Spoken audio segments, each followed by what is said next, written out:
WhatsApp guys, I am AP. I hope you are doing well. इस lecture में हम लोग देखेंगे व्हाट इज़ एन इक्वेशंस।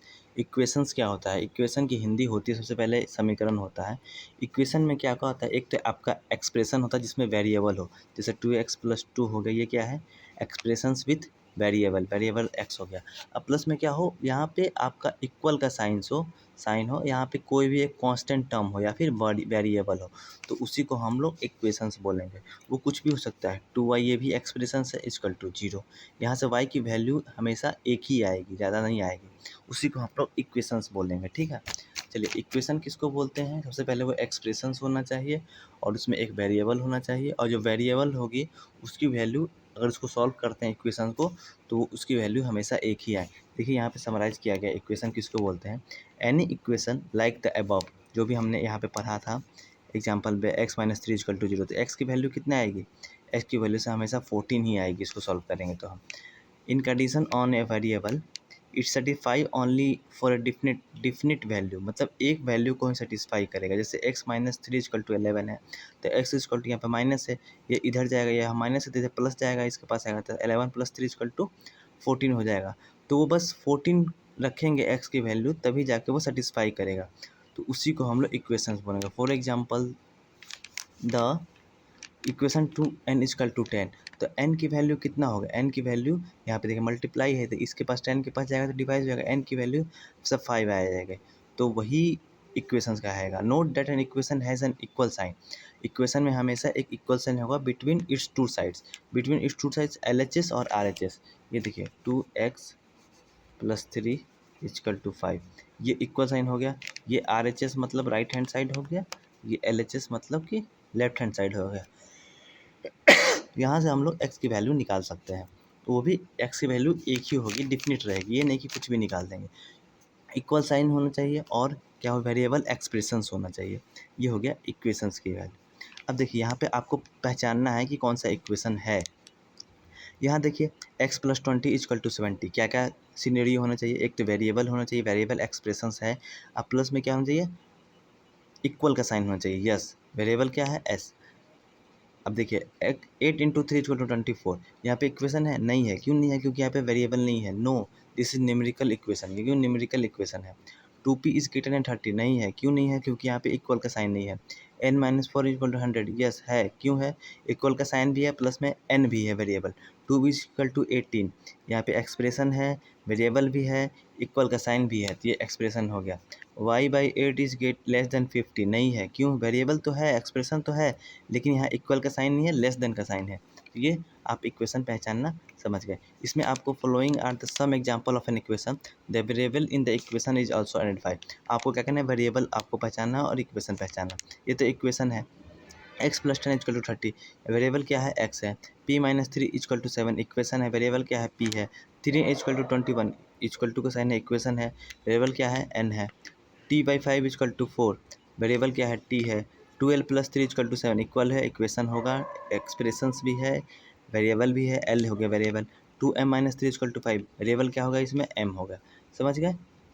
चलिए सोल्यूशन ऑफ एन इक्वेशन का एक उदाहरण देखते हैं। We saw in the earlier section that the equation 2n equal to 10, 2n equal to 10 equation है। क्यों है ये? क्योंकि वेरिएबल एक्सप्रेशंस है, इक्वल का साइन है, ये RHS हो गया, ये LHS हो गया, कि बीच में क्या साइन है? इक्वल का साइन है, इक्वल टू का साइन है, और ये n क्या है? वेरिएबल है, तो इक्वेशन है ये। ठीक है, उसको ये समझाया गया। The value of the variable if in an equation which satisfies the equation is called the solution of the equation. अब देखिए सॉल्यूशन ऑफ द इक्वेशन किसको बोलेंगे? जैसे कि 2n इक्वल टू 10 था। अब देखिए यहाँ पे n की वैल्यू क्या रखें कि यहाँ पे 10 आ जाए, तो 2 में कितना से गुना करेंगे तो 10 आएगा, तो अगर 5 से करें तो n की वैल्यू कितनी आ गई? 5 आ गई। तो इस इक्वेशन को सेटिस्फाई क्या किया? n इक्वल टू 5 किया, तो सोल्यूशन इस इक्वेशन का कितना हो गया? n इक्वल टू 5, आंसर कितना हो गया? 5 हो गया। सोल्यूशन बोलेंगे उस इक्वेशन को। सोल्यूशन ऑफ इक्वेशन क्या होगा? The value of the variable, variable की वो वैल्यू, n की वो वैल्यू जो इक्वेशन को सेटिस्फाई करे, LHS इक्वल टू RHS हो जाए, तो उसको क्या बोलेंगे? सोल्यूशन बोलेंगे इस इक्वेशंस का। ठीक है, चलिए अब देखिए यहाँ पे x+10 इक्वल टू 30 है, तो x इक्वल टू 10, अगर x के यहाँ पे 10 रखेंगे हम यहाँ पे, तो वेरीफाई सेटिस्फाई करेगा। यहाँ पे x के यहाँ पे 10 रखा तो 10 + 10 इक्वल टू कितना 20 हो गया, लेकिन 30 है, सर्टिफाई नहीं कर रहा था, नो। x + 10 इक्वल 30, एक्स के जगह पे 30 रखते हैं तो 30 + 10 इक्वल टू 40 हो जाएगा, ये भी सेटिस्फाई नहीं करेगा। x + 10 इक्वल टू 30, एक्स की जगह पे 20 रखेंगे, हाँ यहाँ पे 20 रख दें, 20 + 10 इक्वल टू 30, तो ये LHS इक्वल टू RHS हो जा रहा है, ये सेटिस्फाई कर रहा था। ये सोल्यूशन हो गया इसका, किसका, ये इक्वेशन का। इक्वेशन कैसे हो गया, यहाँ वेरिएबल भी है, एक्सप्रेशंस हैं ही, और इक्वल का साइन है। p - 3 = 7, p में से क्या घटाया जाए कि 7 आए, तो देखिए p की वैल्यू अगर हम 5 रखें तो 7 आएगा, नहीं आएगा, 5 में से 3 गया तो 2 आ जा रहा है। तो p की वैल्यू अगर हम लोग कितना रखेंगे कि 7 आए, तो देखिए यहाँ पे माइनस से इधर कर देंगे, इसको प्लस कर देंगे, 10 रखेंगे। p की वैल्यू अगर 10 रखते हैं तो 10 - 3 इक्वल टू 7, तो p इक्वल टू 10 हो गया, तो ये सेटिस्फाई कर रहा है, तो ये इसका सोल्यूशन हो गया। वैसे ही देखिए 3n इक्वल टू 21, n में कितना से गुना करें कि 21 है, n की जगह n रखा हुआ, n की जगह 9 रखा है, तो 9 3 जा 27 हो गया, सेटिस्फाई नहीं कर रहा है, तो यहाँ नो हो जाएगा। या n इक्वल टू 21, n की जगह पे 7 रखेंगे, 3 7 या 21, ये सेटिस्फाई कर रहा है ना सेटिस्फाई। अगर n की जगह पे 7 रखेंगे, ये मल्टीप्लाई है, तो ये सेटिस्फाई करता है, ये सोल्यूशन हो गया इस इक्वेशन का। वैसे ही ये है 12 + 3 = 7, एल की जगह कितना रखें कि 7 है, तो देखिए 2l + 3 = 7, इसका सोल्यूशन निकालना है, तो 2l। अब देखिए एक, जैसे कि ये कांस्टेंट टर्म है, ये कांस्टेंट टर्म है, कांस्टेंट टर्म को कांस्टेंट टर्म के पास ले जाइए, क्योंकि उसको जोड़ सकते हैं, घटा सकते हैं। वेरिएबल में से कांस्टेंट टर्म नहीं घटा सकते हैं, ना बढ़ा सकते हैं।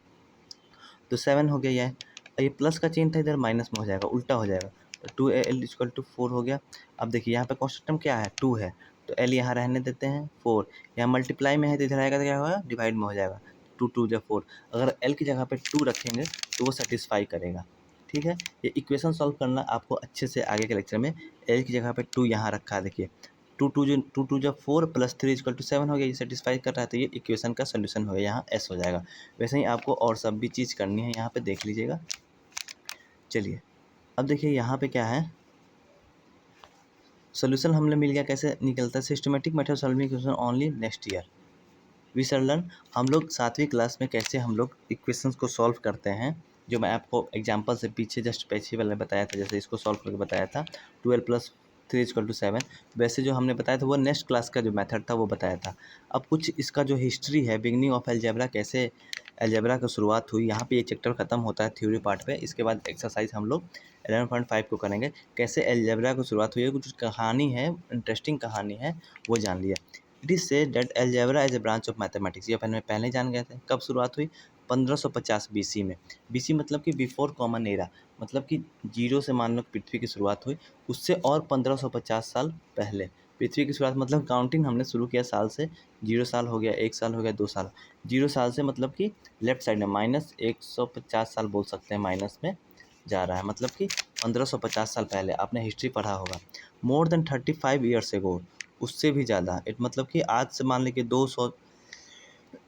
2000 साल चल रहा है, तो उससे 35 साल से पहले, आपके साल 15 साल हो गए ना, 15 साल हो गए आपकी साल, मान लीजिए 10 साल हो गए, आज से मान लें कि आपके जन्म से कितना 3490 साल पहले की बात है। When people in Egypt started using symbol to denote unknown number, उस समय अननोन नंबर को सिंबल के हिसाब से डिनोट किया। अराउंड 300 BC, मतलब कि 300 साल BC, before common era, use of letter to denote unknown and forming expression from them were quite common in India, वही था, कॉमन था, मतलब कि नंबर को रिप्रेजेंट करना। Many great Indian mathematician, Aryabhata है जिनका जन्म 476 एना डोमिनी में, आफ्टर कॉमन ईयर, मतलब कि जीसस क्राइस्ट के जन्म के 476 साल बाद है। ब्रह्मगुप्त का भी 598 साल डेट ऑफ बर्थ है। Mahavira who lived around 850 AD, and Bhaskara second born 11 से 14 AD, and other contributed a lot to the study of algebra. ये जो मैथमेटिशियंस है, आर्यभट्ट, ब्रह्मगुप्त, महावीरा, भास्करा, ये सब बहुत चीज़ अपना कंट्रीब्यूट किया, अपने ज़िंदगी का बहुत सारा हिस्सा मैथमेटिक्स में झोंक दिया, अलजेब्रा में। They give names such as वीज़ा, वर्ना etcetera to known and use first letter of colours names. काफ फ्रॉम काला मतलब ब्लैक होता है, नी फ्रॉम नीला मतलब blue, to denote them the Indian name for algebra Bija Ganita. Hindi में इसको क्या बताया था मैंने, बीज गणित बताया। Dates back to this ancient Indian mathematician. Algebra जो कहाँ से वर्ड डिराइव किया गया है, derive from the little title of the book algebra उल अलमुकबला रिटन अबाउट 825 ग्रीक वर्ड है ये फ्रॉम द लिटिल बुक, ठीक है। एन अरब मैथमेटिशियन मोहम्मद इल बिन ख्वाजिबिनी ऑफ बगदाद की ये किताब थे, वहाँ से इसको डिराइव किया गया अलजेब्रा वर्ड को। चलिए यहाँ पे अलजेब्रा के बारे में हमने जान के यहाँ पे थ्योरी पार्ट थे वो पूरा कंप्लीट हो गया। अब हमने नेक्स्ट लेक्चर में कोशिश करेंगे कि हम लोग एक ही लेक्चर में 11.5 को कंप्लीट कर लें। वीडियो पे बने रहिएगा, चैनल सब्सक्राइब करिएगा। वीडियो अच्छा लगे तो वीडियो को लाइक कीजिएगा, चैनल अच्छा लगे तो चैनल को सब्सक्राइब कीजिएगा और अपने दोस्तों को ज़रूर बताइएगा। Okay thank you so much, bye bye. Okay.